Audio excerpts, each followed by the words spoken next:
Hi, I'm Diana, and welcome to Part 3 of XAMonline's series, Preparing for the Examination, Steps to Excellence. This is our final video in this series, and we hope that so far you found everything useful. In Video 1, which can be found on our website, we covered state guidelines, test dates, and other information important for you to know before taking your exam.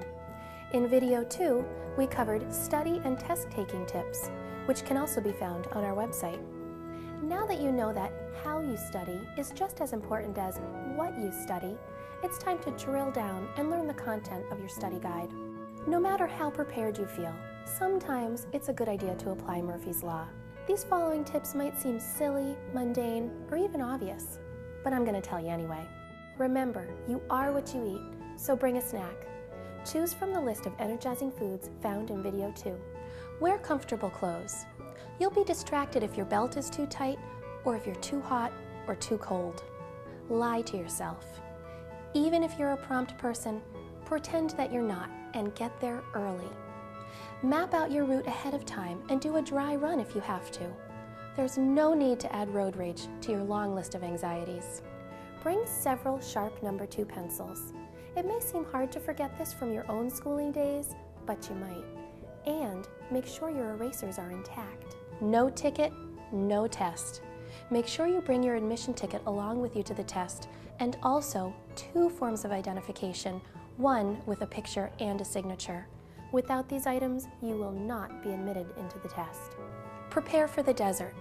Any time spent on a bathroom break cannot be made up within the test. So use your judgment on the amount that you eat or drink. Quiet, please. Keeping track of your own time during the test is a good idea, but not with a timepiece that has a loud ticker. If you choose to wear a watch, set it on the table next to you so that it won't be a distraction. Also, don't forget to silence your cell phone. To the best of our ability, the information that you need to know is represented in our study guides and our online resources. Oh, another thing, question types. Okay, so you're probably thinking, enough already. Well, indulge us for a little while longer while we explain that there is more than one type of multiple choice question. You can thank us later when you realize just how well prepared you are. Complete the statement. The name says it all. For this type of question, you'll be asked to choose the correct completion of a statement. For example, the Dolch Basic Sight Word List is a relatively short list of words that children should be able to A. Sound out, B. Know the meaning of, C. Recognize on sight, D. Use in a sentence. The answer is A.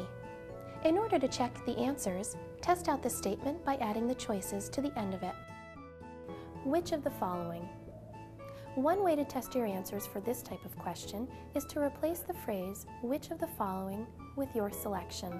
For example, which of the following words is one of the 12 most frequently used words in children's texts? A. There, B. This, C. The, D. An. Don't look. Test your answer. Blank is one of the 12 most frequently used words in children's texts. Did you guess C? You guessed correctly. Roman numeral choices. This type of question is used when there is more than one possible answer. For example, which of the following 2 arguments accurately supports the use of cooperative learning as an effective method of instruction? 1. Cooperative learning groups facilitate healthy competition between individuals in the group. 2. Cooperative learning groups allow academic achievers to carry or cover for academic underachievers. 3. Cooperative learning groups make each student in the group accountable for the success of the group. 4. Cooperative learning groups make it possible for students to reward other group members for achieving. A. 1 and 2, B. 2 and 3, C. 1 and 3, D. 3 and 4. Notice that the question states that there are 2 possible correct answers. It's best to read all of the possibilities first before looking at the answer choices. In this case, the answer is D. Negative questions.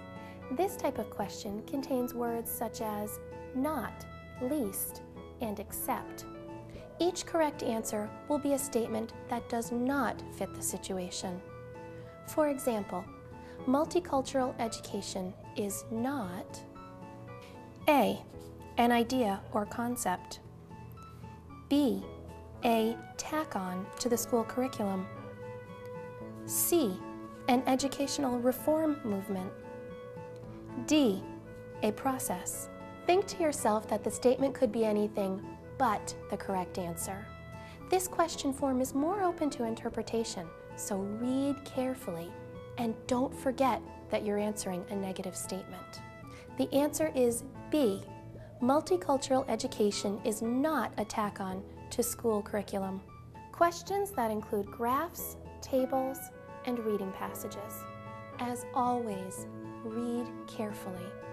This type of question is likely to ask for a specific piece of information, not a broad interpretation of the visual. Here is a simple, yet not statistically accurate example of a graph question. In the following graph, in how many years did more men take the PRAXIS 2 exam than women? A, none, B, 1, C, 2, D, 3. It may help you to circle all of the possibilities that answer the question. Make sure you've read the entire question thoroughly, and once you've made your determination, double-check your work. The correct answer is C.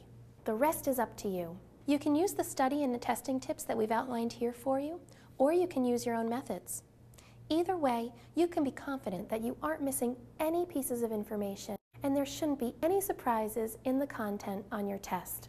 With over 300 titles available, I know that we can help you prepare and succeed in your teacher certification examination. For more information, visit XAMonline.com.